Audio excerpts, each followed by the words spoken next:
Squatchers Lounge podcast with our host, the lovely and talented, the Reverend Jeff Kelly, and filling in for the supermodel who is on leave currently, we have the handsome and talented Sea Dog, Mr. Christopher York. Gentlemen, the show's all yours. All right. Well, thank you very much, bro, for that great introduction. I am, again, Reverend Jeff, and this is the Squatchers Lounge podcast number 8. And as he said earlier, Kip is still on hiatus, so Christopher York I've got here at my side tonight. Christopher, why don't you go ahead and tell us, everybody, who our guest is tonight? Tonight, live from the Squatchers Lounge, Reverend Jeff has Cliff Barackman and Craig Flippy, stars of the popular DVD Bigfoot Road Trip.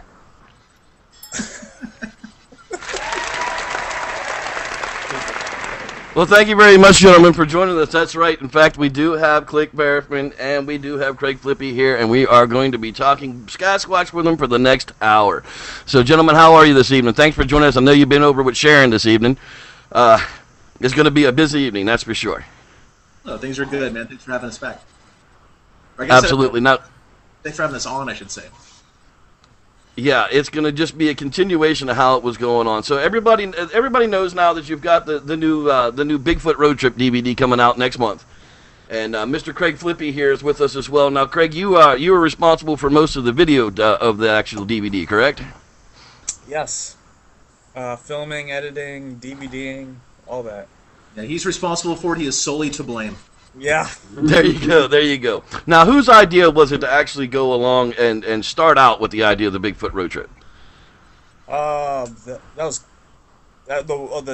title Bigfoot Road Trip. That was the actual idea. Where'd the idea come from? We were filming stuff already, and then Cliff ended up getting on the TV show, and the stuff we had when we were looking at it, we're like, we got to take this up a notch, and then we just started developing different bits and pieces as different sections came up, like I don't know, stuff like that. Can I just answer stuff like that? Sure, it's okay, Craig. You're not a movie star, buddy. You're the guy behind the camera, and there's a reason for it. You know, Cliff's the beautiful smile out there on TV every week. And I had a couple of questions. I've had a chance to talk to Cliff in the past, and one of my questions for him was, during our last season that we got to see was the Australia episode with the Yowies down there, and to me that honestly looked like it was the funnest I've ever seen, or the most fun I've ever seen Cliff have, because he's a teacher. Let me get that straight. The most fun I've ever seen Cliff have on camera, it seemed like he was down there interacting with the Yowies, and I wanted to ask you how that came to be, Cliff. We went to a spot. We were actually turned on to the spot by a guy named Ray Doherty, who is a Yowie researcher who I'm still in contact with. He does excellent work. He's brought in academics. He works with anthropologists down there, and he documents his stuff very, very well.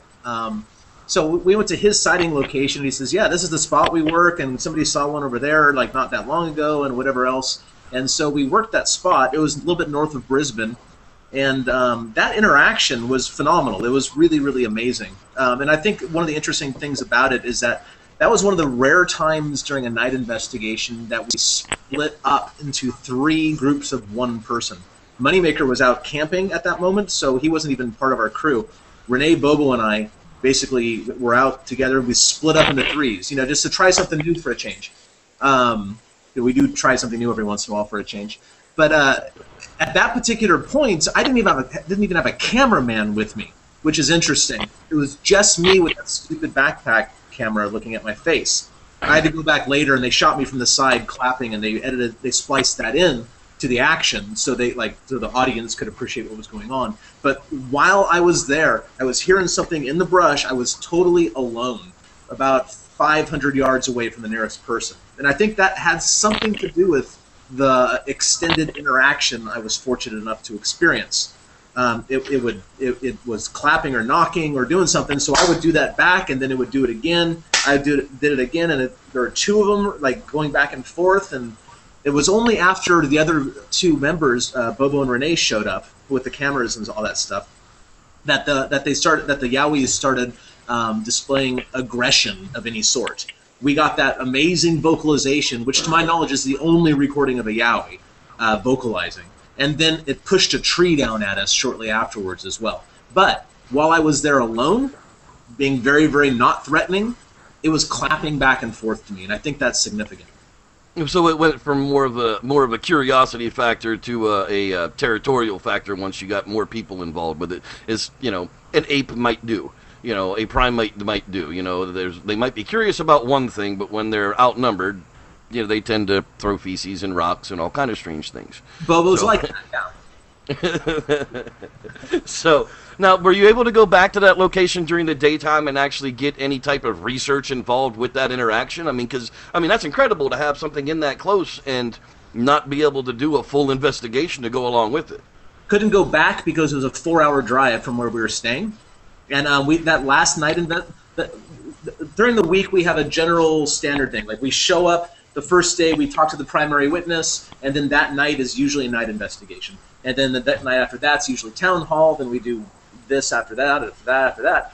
The last night investigation is always the second to last night, unless something weird goes on. And the last day is called pickup day, which is when we film everything that somehow got shoved aside during the week. So we had a full day of filming in Australia after the last night investigation. I didn't have 8 hours to spend driving to go up there and look. As much as I would love to, I just didn't have the time to do that. However, I did tell Ray about it, and I know Ray still works that area. That's what I was going to ask, is at least you were able to turn another investigator in to say, look, we had some interaction, at least they'll still be able to go back and actively work that area. Because, we're of the same thought that it isn't a whole lot of longevity in an area. It's more short trips to the same area that's going to get you more success. Yeah, than, I think so. And that would be the thing, is once you have an active area, don't beat it to death, but in the same token, get out there often enough to see if it's still active. Yeah, well, yeah.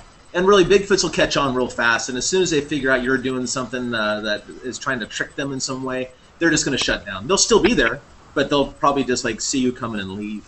But yeah, because they're awfully clever. Right, and that the curiosity factor doesn't last very long. So the ones that have been, molested or harassed by humans in the past, that's a human. There's no curiosity factor for them anymore. Yeah, so, I'm not sure I would say the curiosity doesn't last. It depends what you do. Because they learn really fast. Dogs learn real fast, so certainly a Bigfoot would learn even faster, right? And they pick up a lot more nuances. I think that if you are continually a curious thing to them, then you will continue to be a source of curiosity, which is why I advocate things like juggling or playing weird music or doing curious things. Keep them coming back for more. Like, you're the best thing they got going. You're the only entertainment available to them. Keep them coming back. Give them something new. But yet, at the same time, do the same thing. Do the same thing every time so they associate it with you. But give them something they don't see every day, and maybe you can continue that interaction for some time. Right, I can understand that thinking on it. It's the whole non-threatening approach that's been around for a very long time. I've got one of the old field guides here, yeah, right. Right, and if you read through the book, it's really 90% of the book is absolutely fantastic, and if you read the other for what it is and not take it as gospel, you'll actually probably be pretty successful if you can get into an area with some animals that haven't been harassed. It really, overall, the ideas and what's out there for field manuals isn't bad to start with, but personal experience becomes everything. And that's where, somebody like you and Craig, who, you guys are out in the field quite a bit squatching. Unfortunately, those of us with a 9-to-5 job, we don't, get to go out in the field anywhere near as often as you guys do. You do it even on your off time. So what kind of advice would you give to a weekend warrior, who thinks they have an active Bigfoot location, to kind of steer them in the right direction? If you think you have a spot where they are, then your whole goal should be to eventually become a trusted feature in their environment. You need to do the same thing every time you go. Show up, if you can, show up at the same time, drive the same car, wear the same clothes, camp in the same spot, do the same routine. You need to become predictable to them, in my opinion. And eventually, once they know you and they recognize you, which won't take very long, a handful of trips, they'll learn your routine, and they'll learn when they can come in closer and when you're going to be walking around, and they will learn how to best avoid you, but yet keep an eye on you. I think if you, again, it's all about becoming a trusted feature in their environment. So whatever you can do to make yourself utterly, completely, totally predictable would benefit you in Bigfoot land. So, you know, if you think you've got an active area, instead of sneaking around and skulking around, perhaps you should go out and sit in the middle of a field and actually be noticed. Let them, you know, let the animals come and seek you out versus, you know, you trying to barge into their territory ahead of time. I guess it depends what you like to do. I mean, you can pretend and get all dressed up in camo and sneak around and do all that sort of stuff, but you're just fooling yourself. They're way better at the woods than any of us will ever be. So if you like sneaking around and pretending that you're actually not being seen, go for it. But you're just fooling yourself. They know where you are. Christopher, do you have a question for Cliff? Yeah, Cliff. When I first started really getting into reading the blogs and all the information out there about Bigfoot, one of the stories that I read, and I wanted your take on this, was about a group of researchers that went out and they were playing howls or calls out into the woods, and they kept getting responses, and they kept moving closer, and they kept getting more responses, and they moved closer, and come to find out it was just another group of Bigfoot researchers, you know, giving out calls as well. So my question to you is, how often do you think that this happens, and how, do you think that it skews data? I don't think it happens often enough to skew the data, because there's not a lot of data to begin with. And like the recordings that I have, I'm positive no other Bigfooters were doing it, for example. And really, where I go isn't a spot where there's ever even been a sighting. So I don't worry about that myself. But if you go to a place like Salt Fork, well, yeah, then you're going to hear Bigfooters because the place is crawling with them, especially when there's a Bigfoot event or something like that. So it depends on where you go. I don't advocate going to the same old places. Find a spot, keep it secret, keep it quiet, and keep it safe. You know. So I don't think, as far as skewing the data goes, so few people even try to record calls. They go out there and they don't try to document anything at all with recording or anything like that. And to them, for some people, that probably serves them well, because all they really want is a story and an experience. But very few people bring back their stuff and document it in any sort of like standard way. So I don't think it skews the data, because I don't think a lot of people are out there really collecting data.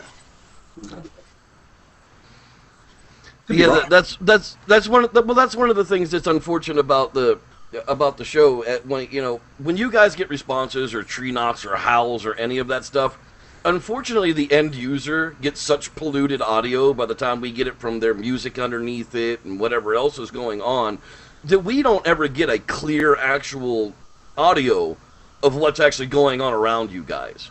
You know, a lot of times you go, oh, I heard something, and, you know, we hear, like, you know, this much of it compared to what you guys are actually hearing in the field. And so, without there being a lot of quantified or qualified howls, you know, Bigfoot stuff to identify by ear, because they're rare to begin with, to be on recording, like you said, you know, it gets difficult for people to identify between a coyote and a Sasquatch in some points. Or a barred owl, for that matter. Yeah, or any other animal in the woods. Right. Something else that I would recommend to all the new folks in the Bigfooting field is spend a lot of time in the woods and try to identify every noise you hear, because most of them aren't Bigfoots. Then almost all of them aren't Bigfoots. Occasionally it does happen, though.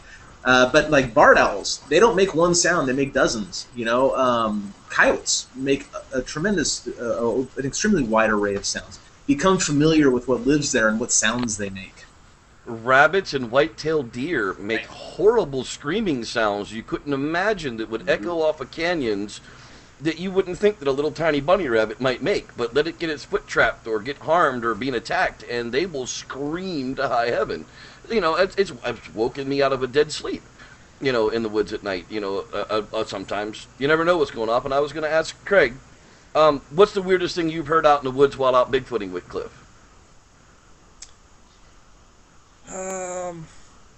With Cliff is probably a a response to our friend Will did a call. He does like the low, like, I think it was like that, and there, almost immediately there was a response back, sort of like that, but a little different, and I immediately brushed it off as like some other campers or somewhere, or I'm on the recording going, jackasses, ruining the good audio. But then, you know, after we were talking about it, it's like, oh, wait a second, there's nobody over in that direction. We drove the roads, didn't see anyone, and then I was like, oh, that was weird. But yeah, that recording's on my website. That's the recording that I labeled Will Call Hill, because Will did the call on top of this hill. So yeah, that recording is publicly available. It's out there for everyone to listen and enjoy. There's been a little bit of analysis on it, and it seems to match frequency with a lot of other supposed Sasquatch calls. But to me, it sounded like a big dude in the woods yelling. Like, it didn't sound, they're not at all like a coyote. It was, "Wah!" Like that sort of thing. And there's not a lot of things that sound like big dudes in the woods yelling. Yeah, right. Now, go ahead, Craig. Like, Bigfooting techniques need to get changed because of, you know, finding Bigfoot such a huge show. So if everyone's just doing wood knocks and doing the same calls, there are more people in areas. So I don't know. I feel like when I go out, I switch it up. Like, I'll do like standard stuff, and then I'll do some like a total out of left field thing just to see if it's a human, something that I know a human would respond to. I don't know. Well, I've been known to do that as well. If I'm out hiking in the woods at night, or I'm out doing some kind of investigation or fishing, and something screams at me in the middle of the night, I have a tendency of trying to make the exact same deprecated sound right back to it, whatever it was. Yeah. You know, I'm bored. You know, I mean, that's really what it comes down to. But one of the questions I was going to ask you, Cliff, about, you know, the howls, have you ever had an instance where they started it first? I've had unsolicited vocalizations. I was out in outside of Morton, Washington, and I got a call there, and that one's on my website as well. I thought it was a siren, actually, but I listened, and like it kept repeating, and then I realized, wait a minute, there's not even, there can't be a siren because my location and the direction it's coming from. There's a mountain in the way and 10 miles between me and town or whatever. So I got that recording. I got the last couple of them. I missed the first. It was daylight on top of it. It was like, well, it was like 7:30 at night, and in the Pacific Northwest, that's pretty much daylight during the summer. I wasn't at all ready, so but I did grab the tail end of that recording, and that is also on my website under the research tab. Vocalization. That's the NorthAmericanBigfoot.com, right? And CliffBarackman.com. North American Bigfoot is just kind of like that's my blog, like what I'm up to now. But all my data and investigations and research and stuff is stored over at CliffBarackman.com. Okay, absolutely fantastic. Because there's, like I said, there's just so much that's out there that's, and I don't even want to talk about the stuff that isn't real, because that just plays into what those people want. And you know, but there's so little of evidence out there because you're never ready when it happens. You know, unless you're walking around the woods with your digital camera ready on. You know, the shutter's open, the cap is off, the battery's turned on, and you're ready to fire pictures.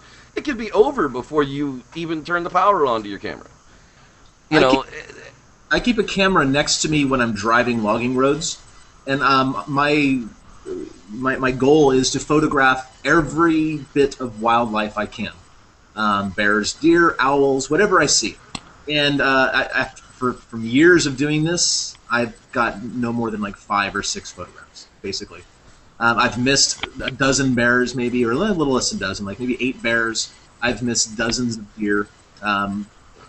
It's just ridiculous how hard it is to photograph anything. Yeah, exactly. You know, and most people will tell you, especially if you're in the woods, you know, you get a 3-second viewing of a Sasquatch, maybe. You know, I mean, it's like you catch a fleeting glance of it moving over a hill or behind a boulder. You know, by the time you get down there, it's gone. And, you know, so we don't get that type of evidence. And most of the sighting evidence that we have, you know, we don't have any pictures or videos that go along with it. There's a great clip in Bigfoot Road Trip where Craig and I go to Mount St. Helens for a walk in the woods. And on the way there, something was, I don't know, 30 yards from us or something huge that I felt the ground rumble as it ran away. Never saw it, never got a picture of it. And it just, like I said in the video itself, that just goes to show how hard it is to photograph any sort of wildlife, even the big ones. Well, I was going to ask you, Craig, now, while you guys have been out squatching and filming and everything, have you ever been fooled? Have you ever looked through the viewfinder and just thought for sure that you were staring at something that shouldn't be there, but as you zoom in or change the angle, it obviously becomes clear that it's just a fallen over tree or, you know, a knockdown boulder or something? You know, there's that whole matrixing thing that goes on with the human eye. Have you ever been fooled in the field while you're filming? Not on this stuff, no. It happened the last time we were at Derek's for the Olympic Project event. There was a stump like up on a hill, and it looked exactly like a Bigfoot. And I did have to use my camera and zoom in. Like, no, that's not a Bigfoot at all. You know, because there's all those videos that are out there over YouTube. Phil Poling does Para Breakdown. He's one of the YouTube channels, one of our friends, and you know, there was the pirate ghost in the Tennessee woods. It was literally like 40 minutes from my house. So I, you know, decided to hop in a Jeep and go up there and take a look at exactly what it was. And of course, it was just a wind-blown over tree that had been struck by lightning and burnt down, so it was black. You know, and the roots were sticking up, so it looked like a tricorn hat. And of course, the guy had the camera angle just right, was just far enough away from it to make it look like a pirate ghost standing there in the Tennessee woods. And of course, it just turns out to be a stump. And I've always found those stories to be funny. Are you saying that pirate ghosts aren't real? No, I'm not saying that pirate ghosts are not real, because I'm actually yeah, we won't even get into that right now. That's a tale for a whole another podcast. But yeah, not at all. I'm not saying the ghosts aren't real, but that particular pirate ghost, just the burnt out stump. I believe in ghosts. I believe in pirate ghosts. Pirate ghosts. Well, you know, One-Eyed Willie's out there, right? The ship of One-Eyed Willie's still blowing around. I think there's the Flying Dutchman stories and all of that stuff. I grew up on the Chesapeake Bay, so I grew up with the ghost pirate stories. You know, it was kind of creepy. But have you ever been fooled out there, Cliff? Have you ever just been stopped in your tracks to think that you're looking at something in the woods and then come to realize that, of course, it's not what it seems to be? I can't think of a time that I thought I was looking at a Bigfoot and it turned out to be a stump or something like that. I can't think of a time that's happened. Some noises have fooled me before, because noises at night have a tendency, well, to be very misleading. Little things sound very, very large, and large things sound very, very small. Case in point is, what episode was that? I think it was Connecticut in the Finding Bigfoot thing. Renee and I were out, and I saw something in the thermal imager. That's what I'm thinking of. I thought it was a noise, but I saw something in the thermal imager, and on a two-dimensional thermal imager on the screen, you can't tell how far away it is. And I think, it looks big, but is it? It looks big. What is that? And I got close, and it was a mouse, you know, in a tree. But I thought it was a deer at about 50 yards or 80 yards, but it turned out to be a mouse in a tree, which was totally cute. So I guess I've been fooled by something. So I never really thought it was a Bigfoot or anything like that. So. Okay, Christopher, you said you got a question from the chat room. Go ahead. Yeah. Cliff, what is your opinions on the samurai chatter? I think it's legit. I know Ron. I know that Ron's not lying. And I know people who have heard that same noise out in the woods. Bobo, for example, at one of his places on the coast, he's heard that noise. I have not heard that noise, but that doesn't mean they don't make it. I know other researchers who have claimed to heard them speaking back and forth that kind of sounded a lot like that. There's a recording from Ohio that has a little bit of that in there as well. So I'm inclined to think that stuff's legit. I was going to ask you, you know, is it a language or is it communication? You know, like dolphin. Dolphin will speak to each other. You know, I mean, but they still don't consider it a language. You know, where does that barrier stop being communication and start being a language, I guess, becomes an interesting question. Yeah, I guess that's up to the definition of those words. But maybe this is something like what you're asking. I know there's a researcher in Washington that says that that two Bigfoots were heard by her whispering back and forth to one another. That samurai chatter, but whispering. Well, that shows a level of sophistication to their communication that might be labeled right. language. So. Right, because I mean, you know, when dolphins talk, they don't whisper; they communicate. You know, they have what language is versus communication to really have an informed opinion on that. Well, that becomes one of the defining things of civilization is art and music and a written language. Those are the quantifiers that become from old world to new world, decisions in a people. And I know you don't think that Bigfoot are human. But Native Americans didn't have a written language either, but they had a highly sophisticated culture. So I'm not so sure that written language should be a qualifier. Do you think we're ever going to find Bigfoot art? I'm sorry, what? Do you think we're ever going to find like Bigfoot art? I don't know. Created by some people claim they have. Maybe that's what those little rock piles and feather things are. Who knows? But those are all questions about intent of another thing, and it's hard to speculate on the intent. And in fact, I find the more people do speculate on the intent, the more erroneous their reports are. When I hear there's a juvenile came down the hill to get really curious about us to get a look, and then they got scared and ran away. Well, they got all that from the observation of I heard the sound of something walking, and all that other stuff is speculation. So I put less weight on those sort of speculative reports and stuff. And when we talk about the intent of these creatures, that's a huge speculation, no matter how you. Well, I wonder if the communication is language, and I think that's the one thing that separates us from the other creatures on the planet is that we have developed language and we have art, and I think they're intertwined. They've given. It turns out that the other great apes have the ability to use language. They don't have the ability to use a vocal language because they lack the part of the brain for fine motor control. But they do sign language. They use pictographs. They have the ability to use language. And as far as art goes, the other apes participate in art. They make art. They seem to enjoy it. Elephants do it too. They don't. I've seen the elephant paintings. Yeah, they're kind of about it, and like people can argue, well, people just do that innately. Well, I don't know, man. Kindergarten is all about art. You know what I mean? It's about learning through art because little kids are just full of art. Basically, it turns out.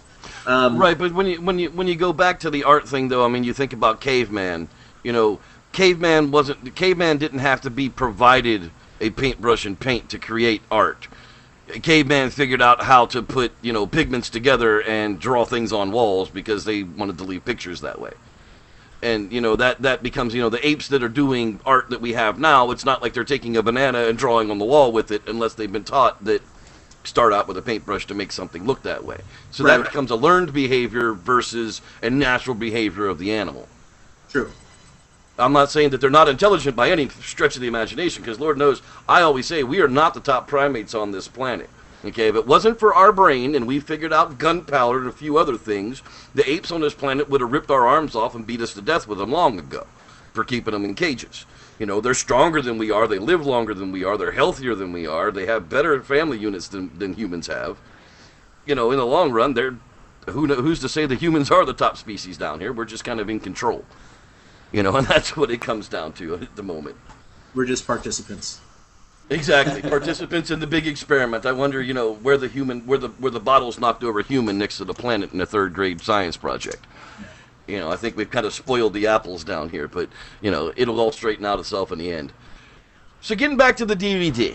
Now you were talking about doing DVD Road Trip 2. Now that's what you guys are working on right now? Yep, we don't even care if people don't like this one. We already started the second. Hey, it always tells me it's got a good flick coming if the second one's already in production and the first one's not even released yet. So I'm on board for number 2 as well. Well, that's the thing about Bigfoot Road Trip is that we're doing this anyway. We're just putting it out there because we know a small number of people will probably enjoy it. We're already Bigfooting. Some people seem to be really interested in what I'm doing out in the woods, so let's show them. And it gives us a good excuse to get out and have some fun and create some art at the same time. We're doing it anyway. You know what? We're still Bigfooting anyway. And that's why Volume 2 is going to be out eventually. I don't know. We haven't even started. Well, I'll take that back. We started filming it, but it's nowhere, obviously, near fruition. So. Well, that's the good thing though, is you're passionate about what you do, you know, and that's what makes it fun. And I got to tell you from the trailer, because I still haven't seen the DVD, and we're working on that. I know. You know, from the trailer, it looks like a fantastic, fun time. It really, really does. I know you had some critics and some trolls out there that like to leave, you know, weird comments or whatever that annoy you. You know, don't worry about those people, because when it comes down to it, you know, a man doesn't get 5,000 friends following him on Facebook because they don't like him. You know, so I don't know what you think about this, Craig, but to me it seems a little mind-boggling that somebody wouldn't enjoy this, because there's something in it for everybody, unless all you really enjoy is a bad attitude. Yeah, there's Bigfoot stuff, there's puppets, it's hiking, it's beautiful, there's good music. I mean, we try to make it so all the Bigfooters' girlfriends can maybe make it through most of it as well. And that's important. That's very important to be able to share that with your mate, because, you know, 90% of us don't have a mate that's into this at all. Well, clearly, they don't understand. Bigfooters, they don't understand it. Yeah, they don't understand it. They don't get it. But you know, that's the way it is. Now, Christopher tells me we've got another question from the chat room. Yeah, Cliff, do you think thermal imaging is good enough? For what? For thermal images of, you know, anything. Oh, no, whatever. Do you think it's good enough? Of, you know, what do you think it's good enough as, you know, for science? Is it good enough evidence? Is thermal imaging good enough evidence? Thermal imaging is not good enough for proof, but it's good enough for evidence. And there's certain things you can learn and certain things you cannot learn from it. Okay. And that would be the same of any photograph or film, no matter what it was taken through or on. It was not good enough. And a follow-up question to that would be, do you think that trail cams are, as they're being used, are effective? As they're being used, there's a small number of photographs that, in my opinion, show Bigfoots. But there are thousands of trail cams deployed even as we speak. Mm-hmm. So the percentage of positive Bigfoot hits versus everything else is extremely low, like infinitesimally low. And it's so no. But then again, people are deploying them for deer. Maybe using the right gear and deploying it for a highly observant, intelligent species like a Sasquatch, I think more hits could be done with those. And also choosing the right areas. Because again, most people, even Bigfooters that I see, go out and they strap it onto a tree and leave it. And I say, what are you doing? No. You got to spend a long time hiding this thing.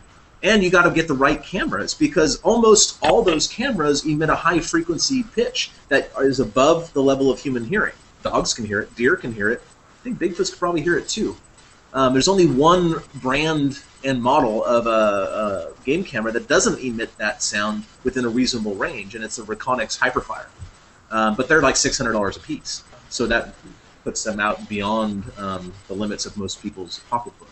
Right. But that being said, of the 6 or 7 game camera photographs that I think might show Bigfoots, only one of them was taken on that kind of camera. The rest of them were like on lower-end Moultries and stuff. Now, would one of those pictures actually be the Jacobs photos? I mean, yeah. What is your opinion? Do you believe that's a juvenile Sasquatch there? I tend to think it is. I mean, and not because like bears can't look like that or anything. Although to me, it doesn't look much like a bear. But the thing about that is, there's a woman named Vanessa Woods. She's basically the Jane Goodall of bonobos. She's a young Australian woman, just a pretty girl. I like ape girls anyway, right? But she did an article for a National Geographic Kids magazine once on the Jacobs photographs, and she compared limb proportions between black bears and the Jacobs photographs, and she found that the limb proportions for the Jacobs photographs more closely match that of a bonobo than they do bear. They're like, she basically said, well, it really can't be a bear. This is interesting, you know. And so she's kind of open to the subject, and I've blogged about her a few times. I thought she was pretty cute, and actually, apparently, she got wind of that as well, because she mentioned me in one of her blogs, which I really appreciated. Very sweet of her, very kind. Absolutely, you know, you got to share the love when you can. That was one of the things that I always kind of point to the North American primate, that we want to call Sasquatch. I can't call it an ape anymore because that seems to cause a controversial thing out there. So, but there's no by means any doubt it's some sort of primate. So we can classify it as generally as a primate. Everybody kind of sort of almost gets happy at that point, but you're still going to leave people out. Whatever it is, you look at the example of the bonobo. Okay, that thing came out of nowhere. Well, the villagers knew it was there, but as far as modern science was concerned, there wasn't a 6-foot chimp living down there until they got HD footage of it. The Billy. The Billy ape. Yes, I'm sorry, not the Billy ape. Right. There's a 6-foot chimp living in the friggin' jungles down there that nobody knew about. Well, the villagers knew they were there, just like the Native Americans have been talking about hairy man and tall man here for centuries long before the English ever came. And people, the naysayers that say it can't be possible are the ones that really kind of stretch the imagination to say it is possible because it happens all over the planet. This isn't anything new. The 20th century, how many new mammals did we find? A couple of hundred across the entire century. So we're still finding large mammals on the planet. How difficult is it going to be to find other species? Like you went looking for, I know you've gone looking for the Yaren. I know we can't talk a whole lot about that, but is there a place in the world that is going to be possibly easier on the discovery of a modern primate than it would be here in America? I think the jungles of Southeast Asia hold a lot of promise because the several species of undiscovered primates down there are widely known by the locals. And it's just a matter of getting people down there who are willing to document it and throw a little bit of research money at it and spend some time doing it. I think it can be done more easily in Southeast Asia. That includes Indonesia, up into Cambodia and Vietnam and stuff. Even though the terrain is extremely inhospitable there. It's just kind of a yucky place to go into the woods. Everything bites and scratches and is poisonous and is out to eat you or in some way or another, whether all at once or in tiny little bites. But I think that area holds the most promise. And when you look at the number of large mammal species that have been discovered in the second half of the 20th century, most of them came from there. So the jungles of Southeast Asia are where they're going to be. I can agree with that, absolutely. I mean, you got the what do you got? You've got the Yaren, you've got the orang pendek. What else is down there? Rock Another one. Yeah. The Vietnam rock ape. Yeah, the Vietnam rock ape. Now, Sasquatch is what I don't know where they get the stories from the rock ape because none of my family that ever was over in Vietnam ever talked about it. So, I mean, I know some people, there's plenty of them that have been documented out there talking about the rock ape. But would you be interested in going, out to Vietnam and searching? We went to Vietnam for the show. That was the season finale for this last season. Oh, that's right. Oh, my goodness. I'm so sorry. I'm still a little behind on television. I don't watch the show either. It's okay. Okay. So, speaking of that, the one thing that I did see was the special that ended the season. And on the special, they were talking about the Stacy Brown footage from Northern Florida. And I know that we've talked before that it's one of your favorite pieces that's out there. Absolutely. What do you like about it? What do you like about that footage? I like the numbers that I came up with based on Stacy's measurements. I need to go back and do them again. I have better measurements now than I did initially. But the first run through those measurements indicate that creature is somewhere between 8 feet and 10 feet tall. Now, and that's real rough. It's probably somewhere around 8.5 feet tall. At least I think it was 8 to 10. You'd have to check my website. That's also on the cliffbarackman.com thing. The breakdown of the measurements I got and the math I used and the conclusions that I came to. I also love the posture. It looks like a Sasquatch posture. The head's real low in front like that. The hands are disproportionately large. You can see the bent knee compliant gait of the Sasquatch as it moves. That one step it takes into the opening is almost, by my calculations, close to 7 feet in length. One step.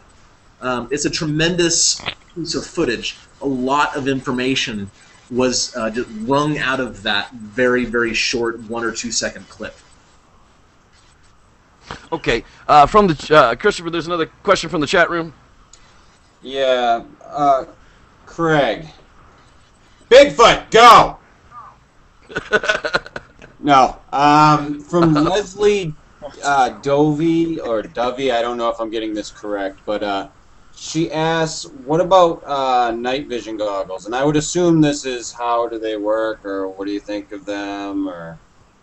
Would they be But worth it's, using but it's for in you, the field Craig. for squatching? Go! Question, what about night vision goggles? Yeah, what Well, about you're night... the film guy. You know, what about the night vision stuff? I get you know, the questions, I just ask them. Answer. let me rephrase the question for you, Craig, in a manner that you might be able to answer a little better. In all of your career as a filmmaker, how much experience have you had with night vision in filming, with any luck of catching critters at night?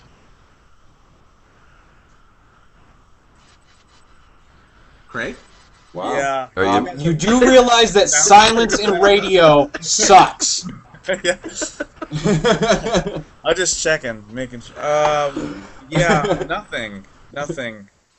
So you've never caught anything on night vision, you know, in all the time that you've been out in the woods? Not even regular animals? Oh, I'm confused with night vision goggles or night vision. No, I'm talking about night vision camera work. I mean, the goggle thing is great, you know, wonderful. Nobody has $6,000 to put out for a pair of night vision goggles. I've only gotten to use a good night vision scope twice, and because with the regular ones you attach, you can't. If it's really dark, you can't see anything anyway. And I don't know. I think we have Generation 3, maybe. Yeah, we've got two Generation 2 units and a Generation 3 unit now. Yeah. And those are long range units. I mean, they're low light. Yeah, I shot some footage on it, but didn't get any animals on it. I personally hate wearing night vision goggles. I can't say. I like to just like get night vision naturally, which is, you know, you barely see anything. But some of those goggles amplify, like, you know, past what your eyes do, and it's really hard to walk. They're disorienting at times. They're not 3D. They flatten everything out. You lose all of your depth perception in them. I mean, yeah, you can see, but you really can't step because you don't know how far down that step's going to be. It's kind of strange. Cliff, what's your favorite piece of squatching equipment? I sure like my FLIRs. I'm real happy with them. And I think that technology shows the highest level of promise on capturing footage, as uncompelling as some of it might be to the average person or whatever. But it's definitely the FLIRs. I love them. You know, it's neat to see what's out there, and it's kind of like the ocean. You'd be surprised how empty the forest really is. You know? People realize that, you know, there are still hundreds of millions of uninhabited land forests in this land still. I mean, yes, we've wiped out 75% of it, but there's hundreds of millions of acres of land still out there. And getting people out of the house, getting out of the city, you know, get your kids away from the video games and get out in the woods. That's the important part. You know, get out into nature and, you know, get out there. That's what it takes. Sitting at home isn't going to cut it. Yeah. Now, FLIRs may be my favorite piece of Bigfooting gear, but the most effective piece would be a notebook, and that's something that everybody has access to. You can go out and you can talk. You can write down field notes. I mean, every field biologist has a field notebook, and I think every amateur Bigfooter, every amateur scientist, in other words, should have a notebook as well, and they should write down where they were, what the weather was like, and moon phase, and when, whatever you observe. Because that's the key. You need to be a good observer if you're going to be a good Bigfooter. You know, and observations come in all sorts of flavors. You have 5 senses, and you should use every one of them. And I really think that a field notebook is something that every person, even a 10-year-old, can get a hold of and use effectively. Because if you go out enough, patterns will develop, and that's what you're looking for. Pattern recognition, I absolutely agree. That's going to be the key to everything. And people have listened to the podcast, they'll hear me say it, and I'll say it again tonight. You know, it's wonderful that you want a personal experience with Bigfoot, and that's what everybody is out in the woods really hoping to find. But the important part of it is the documentation of where they haven't been is a whole lot more important than time-saving things than where you think they might be at this point. When you're starting in a fresh area, you've got to make a plan. You know, just kind of wandering around aimlessly doesn't really do you a whole lot of good. You have to figure out, you know, what's native to eat in the area. Are there enough water sources in the area? You know, is there something that can support a big old primate out here to eat? If not, you know, mark it in your notebook and move on. You know, a lot of people stomp on the same grounds over and over again, and it just doesn't become successful. So how often do you change locations?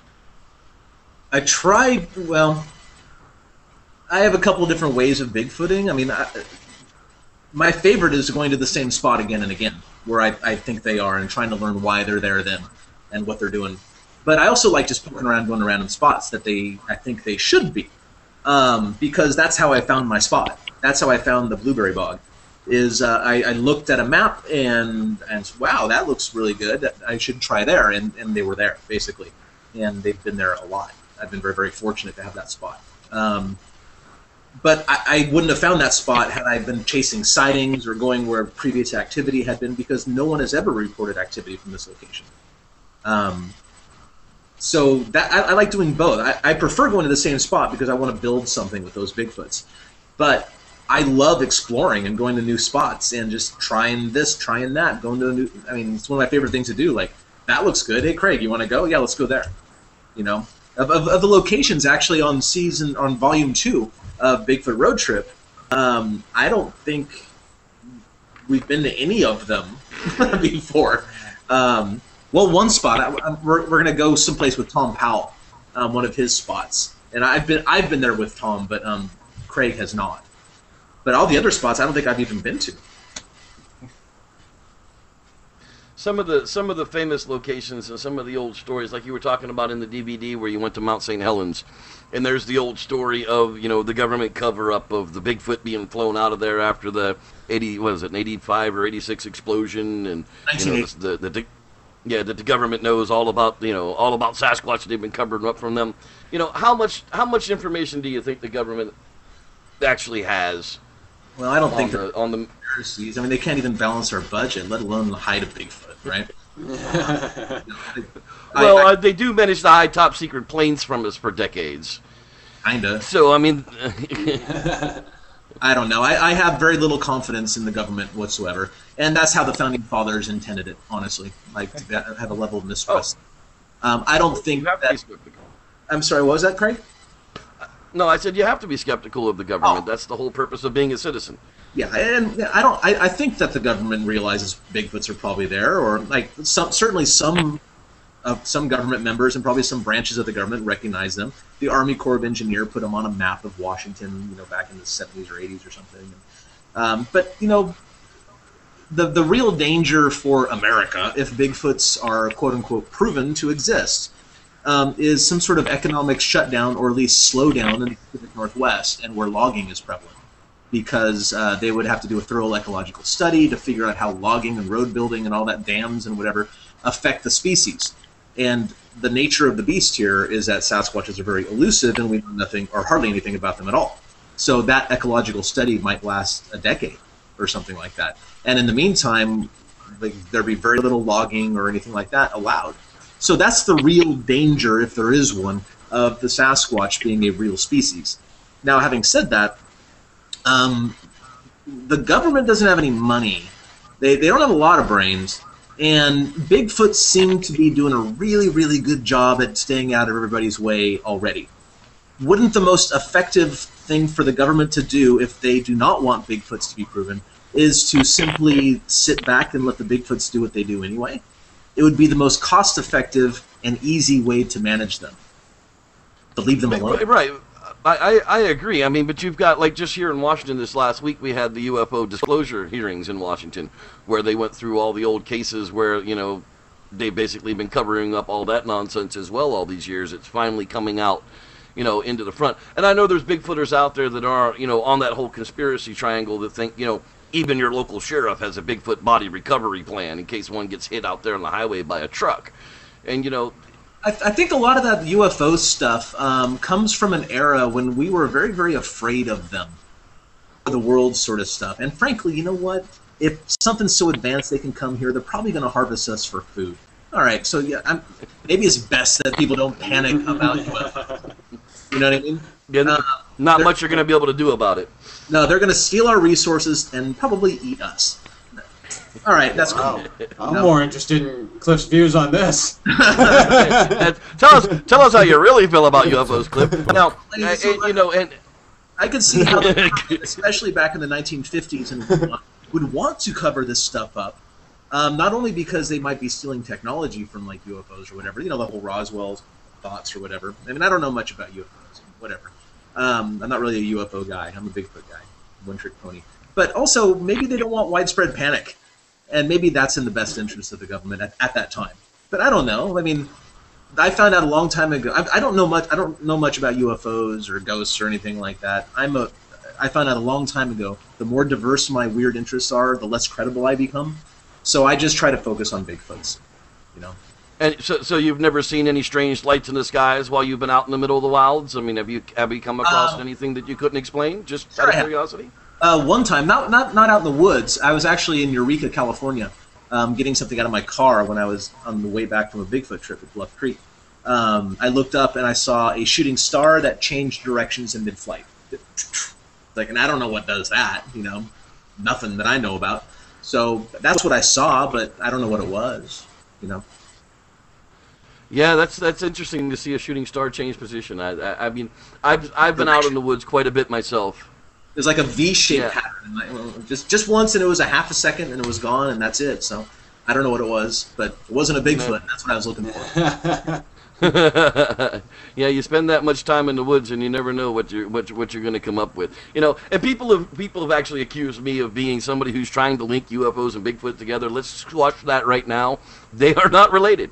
Sasquatch is a biological creature that has developed on this planet over time.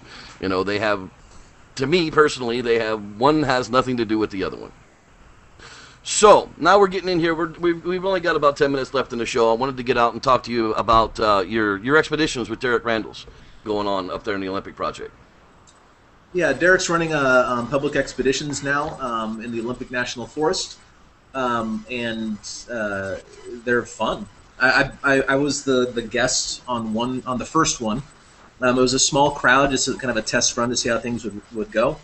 I went out there, I hung out with everybody, had a good time. It was nice and personable. Craig was there as well.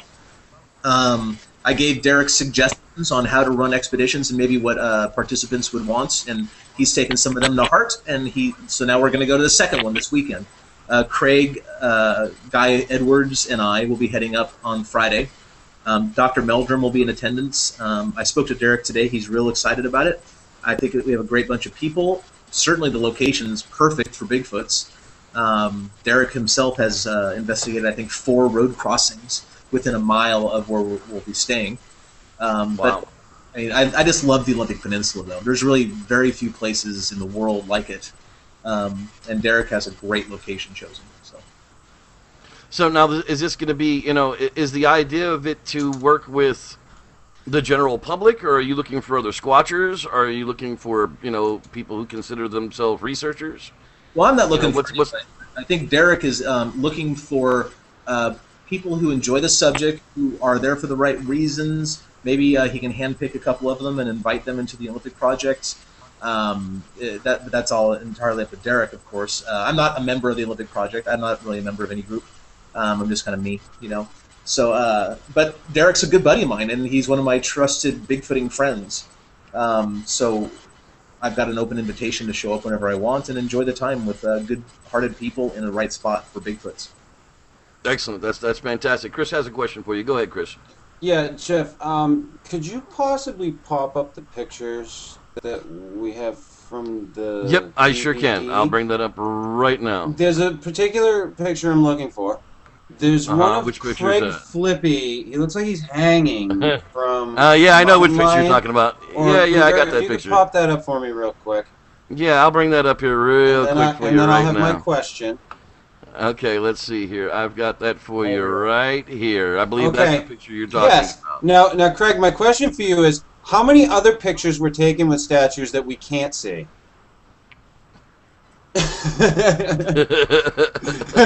Silence? You guys wanted silence. No, not at all. What's going through your mind here, Craig? Keep going with the silence. I just, I want to do that in real life with a mountain lion.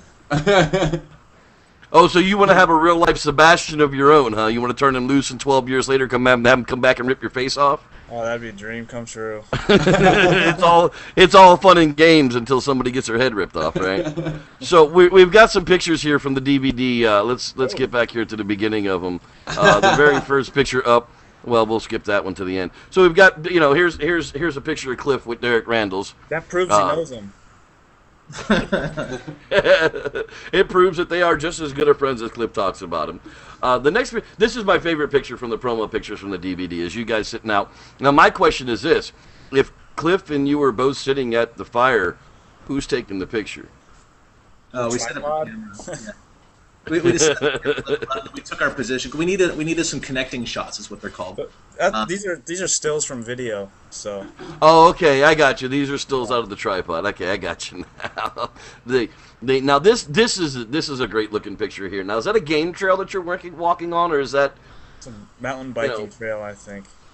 I believe. Yeah, but certainly there are a lot of elk use it in the area. There were prints all over the place.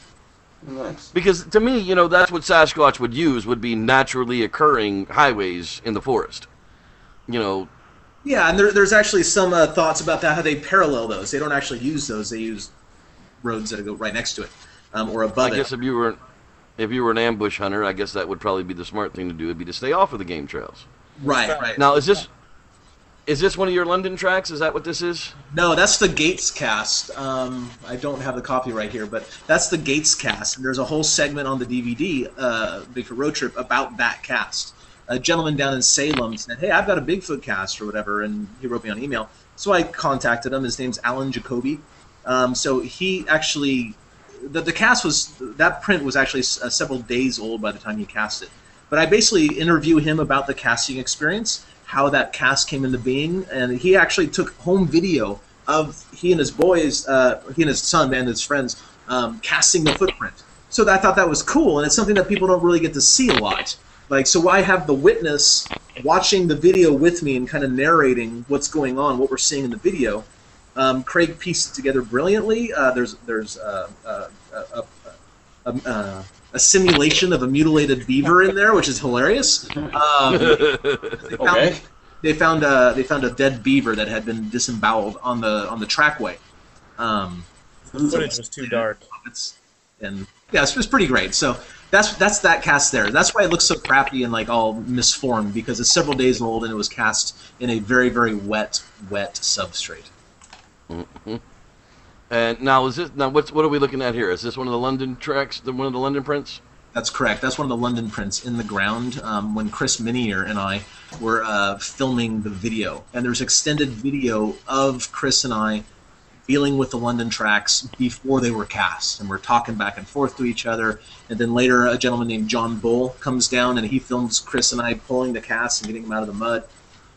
The London track cut is something that I'm especially proud of, and I think Craig did a great job on it. You can that's the most recent one that we've done too. So that's a sign of more things to come. It's not only real footage from the location that night when Chris and I were casting it, but we take the cast to Dr. Meldrum in Pocatello, Idaho, and we scan the prints, and we talk about that technology with Jeff in some interviews and stuff. It's great. That's one of my favorite my favorite videos from your YouTube channel was I think it was the first 52 prints of the London Trackway video that you put up as a promo. 64. That's a fantastic little video. I've watched it probably 100 times, so I can't help it. It's just there's something about that trackway that kind of draws me, because in all the years that I've spent in the woods and looking, I've never found a track that I could cast. I searched for 15 years in Florida. Florida just isn't really all that conducive to leaving footprints. They're very, very rare. I think it's far easier to see a Bigfoot than it is to find a footprint. And to find that many in that type of an area, and I've actually done a virtual tour of the area where you pick those up, and I mean, it's kind of odd that they were just perfect. It was the perfect conditions for that particular moment for those tracks to be left in time. Yeah, and I sort of like, no way I could have done that alone. I mean, Toby Johnson turned me onto those tracks. Chris Minier was instrumental in getting those. I'd probably still be there trying to pull those things if it wasn't for Chris and John Bull and a few other people. And of course, later on, Guy Edwards and Tom Powell went down there the next day, and with Beth Heikkinen and Toby again, and pulled a bunch more prints. So they augmented the data set. I have 72 footprints. They augmented it with another 20-something. So out of the 122 footprint casts that were there in the mud that day, 126 if you count the ones up above on the berm, I think something in the terms of 90 or 100 of them were cast, which is unprecedented. It's never been done before in Bigfoot land. Yeah. No, I don't think there's that many casts in general, period. There's about, before this event, there was, Jeff and I, Meldrum and I have spoken about this a lot, between 200 and 300 casts in the world, and because Jeff had about 200 or so, and we figured there's got to be another 100 out there somewhere that we don't know about. And now then the London tracks show up, so there's probably about 300, 350 casts in the whole world. Christopher, you got another question for Cliff? Go ahead. I have the with the London track. I was going to chime in real quick. Is it safe to say, Cliff, that you have the next to Meldrum the largest cast collection available right now? I think so. I think so. I don't know if anybody else would have more. I mean, Rick Knoll's kind of a cast nerd, but I haven't been hearing much about him lately, so I don't know how many casts he has. But I mean, I've got 72 of my own originals. I've got another 20 from the LB hoax. I've got, I think I had 70 or 80 just random casts before that. I've got a few new ones from this past year. Yeah, so I don't know of anybody who would have 150 casts or more. I don't even know how many casts I have, honestly. But they kind of take over my garage, you know. So that's what it's going to come down to. Is we got about 5 minutes here. We're going to go ahead and get this wrapped up. And I want to thank you guys so much for joining me. You know, the Bigfoot Road Trip DVD just looks like it's going to be so much fun. That's going to be available when? June. In June. So we don't have an actual release date yet, but we'll keep an eye out on some of the finer details right now. We're figuring out distribution channels and things like that, but June for sure. All right, Craig. DVD released. Go. It's out of my hands, man. That's it. So you've got cliffbarackman.com. You've got the North American Bigfoot, which is your blog, and you've got Finding Bigfoot Success Forever. You guys are already going to be heading out to record again when? Another 2.5 months. We'll be recording. We'll be filming. Well, wait. Are you talking about the DVD or the next series, next run of Finding Bigfoot? The next run of Finding Bigfoot. When you go back out to record for that? Oh, I think at the end of the summer. End of December. So we still got you for a while. That's fantastic. You'll be able to get out in the woods and get squatching and everything. Absolutely. We've just got there's so many people to thank. You know, our buddy Guy Edwards. You know, down there at Hop Squatchers, another event coming up at the end of the month. This month coming up. Tom Powell's going to be the. Yep, he's going to be the speaker out there this time. I'm very likely to be there as well. I won't be speaking. I'll be speaking now. Awesome. You got Cliff. You got Cliff hanging out back there. You know, Guy Edwards is definitely a hell of a guy. I have to thank Mitchell Wilson. He wanted me to show you a picture. I'll have to show it to you after the podcast because there just isn't enough time to wrap it in right now. But Mitchell Wilson of the Squatchers Lounge, he is fantastic. You know, we've got, you know, motorsworld.com is about to get released. Our buddy Ro here has just been working so hard for the last few months. He's kind of been an absentee friend, but we still love him so much. Him and Sean Evidence from BigfootEvidence.blogspot.com, you know, they've got so much going on. And Victor Viola doing the graphics for everything. You've got Cliff Barackman on Facebook. You know, there's everything going on. DVD Bigfoot, the Bigfoot Road Trip coming out. Already filming too. Am I forgetting anything, guys? CrappyLittleDreams.com, yo. Yeah, that's CrappyLittleDreams.com. Craig's Flippy's blog is so cool, guys. Everybody should go out there and just... If you love silence, you'll love Craig Flippy. That's right. Absolutely. Cliff, I want to thank you so much for joining us. Ro, do you have any final questions to wrap it up tonight? We got Sweet Sassy Glassy pendants going all over the place, so go to sweetsassyglassy.com. Yes, we have. All right, ladies and gentlemen. You know, we've got Steve Alcorn. The DVD is Bigfoot Road Trip. Go get it. You can check them out at cliffbarackman.com, NorthAmericanApe.com for the other stuff, and I'm sorry, North American Bigfoot, and Craig Flippy's site. There you go. Crappy little Dreams. This is what people need to get. Okay, go out. I've watched it. It's entertaining as hell, and it's fully packed with so many. There's a bunch of special features on here that I haven't even gotten into probably the best DVD for Bigfooters that's been done in a long, long time. I highly recommend it. Thank you for coming on the show, guys. This is the Squatchers Lounge podcast with the two biggest nobodies in Bigfoot, Mr. Reverend Jeffrey Kelly and our good friend filling in for the supermodel who is currently on tour in Milan somewhere, Kip Morrill, Mr. Christopher York sitting in.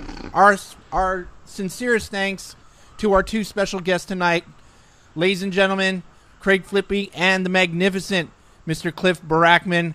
Thank you, gentlemen, for joining us. Good night, gentlemen.